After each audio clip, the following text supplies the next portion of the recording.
Hello, I am Gagan Saini, a final year MBBS student. तो आज का हमारा टॉपिक है बायो अवेलेबिलिटी।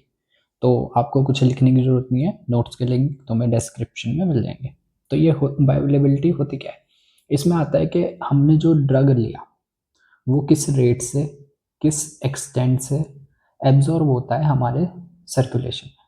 ठीक है, मतलब कि इसमें तीन चीज़ें बहुत इंपॉर्टेंट है: rate, extent and dosage form, कि हमने किस फॉर्म में दवाई लिया, सॉलिड है, लिक्विड है या गैस है, तो हम किस फॉर्म में उसको ले रहे हैं। तो मतलब है कि जो हमने दवाई ली वो किस रेट से और कितना अमाउंट, एक्सटेंट का मतलब है अमाउंट, हमारे बॉडी में एब्जॉर्ब हो रहा है।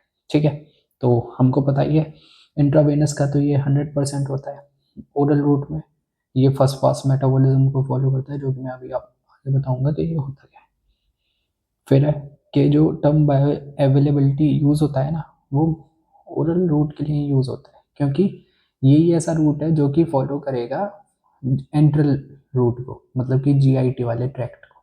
ठीक है, अब है इसके फैक्टर, इसमें फैक्टर क्या क्या फैक्टर है। ओके, पहला है फिजिको केमिकल प्रॉपर्टी, मतलब कि भाई उसकी वो किस फॉर्म में हम उसको ले रहे हैं, सॉलिड है, लिक्विड है, गैस है।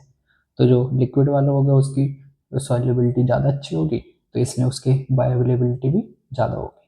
Root of drug administration, orally लिया, इंट्रावेनस लिया या हम इंट्रामस्कुलर ले रहे हैं, तो उस पर भी ये डिपेंड करता है। ठीक है, फिर आता है पीएच एंड आयोनाइजेशन।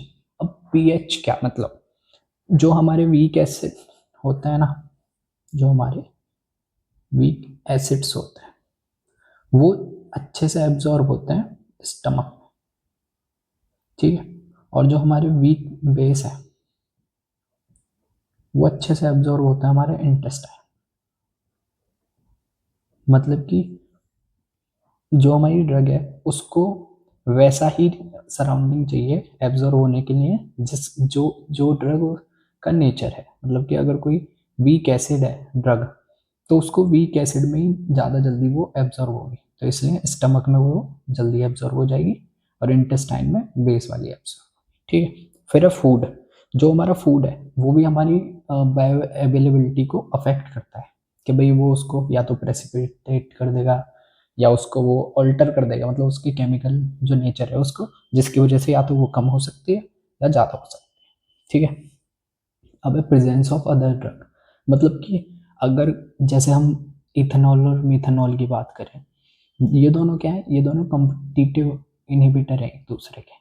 कि अगर हमने मिथेनॉल लिए तो हम उसको ट्रीट करने के लिए देते हैं इथेनॉल, जिससे क्या होता है कि जो मिथेनॉल के इफेक्ट हैं वो इथेनॉल कम कर देता है। क्यों? क्योंकि वो उसके रिसेप्टर से जल्दी जाके अटैच हो जाता है, जिसकी वजह से जो मेथनॉल की बायोअवेलेबिलिटी है वो कम हो जाती है। ओके, फिर है एरिया। जितना ज़्यादा एरिया उतना ज़्यादा एब्जॉर्प्शन, ये तो है ही।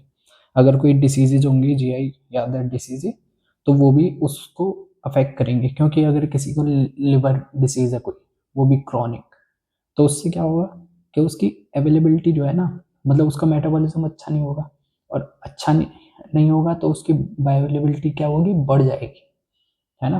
क्योंकि मेटाबॉलिज्म कम हुआ तो एब्जॉर्प्शन ज़्यादा होगा और उससे उसकी बायोअवेलेबिलिटी बढ़ गई। फिर हम देखते हैं कि जो अदर फैक्टर हैं और क्या क्या है जो कि अफेक्ट करते हैं बायोअवेलेबिलिटी को। उसमें आता है first pass metabolism, hepatic diseases, enterohepatic cycling. Okay, अब देखते हैं फर्स्ट पास मेटाबॉलिज्म क्या होता है। तो फर्स्ट पास मेटाबॉलिज्म का दूसरा नाम है फर्स्ट पास इफेक्ट या प्री सिस्टमिक सर्कुलेशन। ठीक है, तो इसका मतलब क्या है? इसका मतलब है कि जो हमने ड्रग ली उसका मेटाबॉलिज्म हुआ, फिर उसका एब्जॉर्प्शन हुआ और फिर वो हमारे सिस्टमिक सर्कुलेशन में गई। तो ये जो प्रोसेस है, पहले मेटाबॉलिज्म होने का, फिर एब्जॉर्प्शन होने का, और फिर सिस्टमिक सर्कुलेशन में कितना अमाउंट हमारे उसमें गया, ये सब आता है फर्स्ट पास मेटाबॉलिज्म। तो मैं समझाता हूँ इसमें क्या होता है कि सपोज हमने कोई ड्रग ली ओरली। ठीक है, ओरली हमने कोई ड्रग ली, वो जाएगी हमारे स्टमक में। अब जब वो हमारे स्टमक में जाएगी, वहाँ अगर वो वीक एसिड हुआ तो उसका एब्जॉर्प्शन होगा। ठीक है, वहाँ से फिर वो ड्रग आएगी इंटेस्टाइन में। अगर ये वीक बेस हुआ तो इसका एब्जॉर्प्शन होगा यहाँ। ठीक है, और फिर पोर्टल वेन के थ्रू एब्जॉर्ब होके वो जाएगा हमारे लिवर के अंदर, है ना। लिवर के अंदर जाएगा, लिवर क्या करता है, मोस्टली ड्रग का मेटाबॉलिज्म लिवर के अंदर होता है, तो लिवर करेगा उसका मेटाबॉलिज्म, और उस मेटाबॉलिज्म के बाद हमारा जो बचा कुचा ड्रग है वो आया हमारे ब्लड सर्कुलेशन में, लेकिन वो अमाउंट जो हमने इनिशियली लिया था उससे कम होगा। क्यों? क्योंकि उसका मेटाबॉलिज्म हो गया। सपोज हमने यहाँ लिया 100 mg ऑफ ड्रग, ठीक है, अब वो इंटेस्टाइन तक आते आते बचा हमारे पास 50 mg, ठीक है, मतलब क्योंकि यहाँ एब्जॉर्प्शन हो गया ना इंटेस्टाइन में, तो एब्जॉर्ब पूरा तो नहीं हो पाएगा।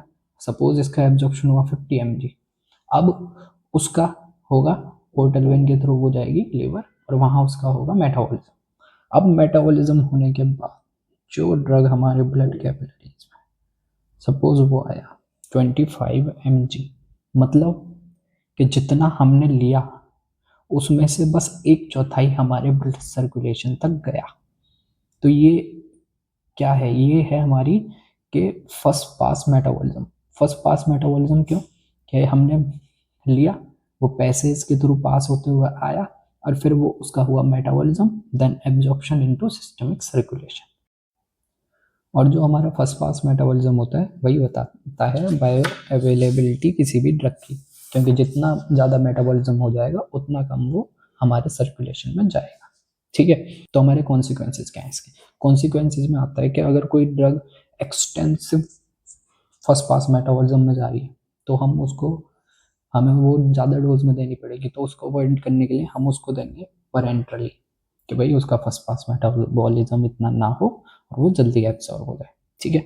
दूसरा है कि जो हमारी रिक्वायर्ड डोज है, अगर उसका फर्स्ट पास मेटाबॉलिज्म ज़्यादा है तो हमें डोज भी उसकी ज़्यादा देनी पड़ेगी, क्योंकि 100 में से 25 ही एब्जॉर्ब हो रही है और हमें चाहिए कि वो 50 mg एब्जॉर्ब हो, तो हमें वो कितना देना पड़ेगा, कम से कम 200 mg, जिससे उसका एब्जॉर्प्शन भी हो और उसका जो मेटाबॉलिज्म है वो भी हो, और उसके बाद भी वो सिस्टमिक में पहुंचे पूरे 50, ठीक है।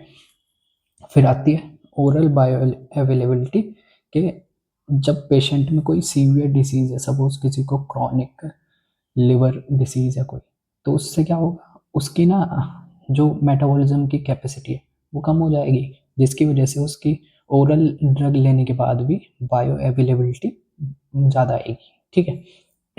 फिर है कि ओरल बायो अवेलेबिलिटी कब इंक्रीज हो सकती है, अगर कोई और ड्रग भी कॉम्पिटिटिवली उससे compete कर रहा है तो, ठीक है। अब है हेपेटिक डिसीजेस, कैसे बायो अवेलेबिलिटी को इफेक्ट करती है। वही सीवियर डिसीज, अगर किसी को लिवर की डिसीज है तो उसका मेटाबॉलिज्म कम होगा और उसकी एब्जॉर्प्शन ज़्यादा होगा, ठीक है। अब है एंटेरो हेपेटिक साइक्लिंग। ये क्या होता है कि कोई ड्रग ली हमने, अब वो एब्जॉर्ब हुई हमारे गट में गई, वहाँ से लिवर तक पहुँची, फिर वो वाइल में गई, है ना, मतलब एब्जॉर्ब होगा ना थोड़ा बहुत तो बाइल में, फिर वो इंटेस्टाइन में वापस से आ जाती है। मतलब देखते हैं कि अगर कोई ड्रग है, ठीक है, वो बाइल में एब्जॉर्ब हुई, हाँ, तो बाइल से वो कहाँ जाएगी, फिर से इंटेस्टाइन में, ठीक है। अब लेकिन ये फिर से इंटेस्टाइन से कहाँ एब्जॉर्ब हो जाए, लिवर में, और फिर ये कहाँ एब्जॉर्ब हो जाए, बाइल में। तो ये क्या है, ये एक साइकिल बन गई जिसको बोलते हैं एंटेरोहेपेटिक साइकिल, ठीक है। तो इससे क्या होता है कि जो हमारी कोई भी ड्रग हम ले रहे हैं उसकी एक तो ड्यूरेशन बढ़ जाती है, एक्शन ड्यूरेशन ऑफ एक्शन उसका बढ़ जाएगा, क्योंकि वो बार बार हमारे सर्कुलेशन में आ रही है, ठीक है। और दूसरा उसकी बायोअवेलेबिलिटी जो है वो इंक्रीज हो जाएगी। ये होता है मॉर्फिन और डॉक्सीसाइक्लिन के केस में। Thank you.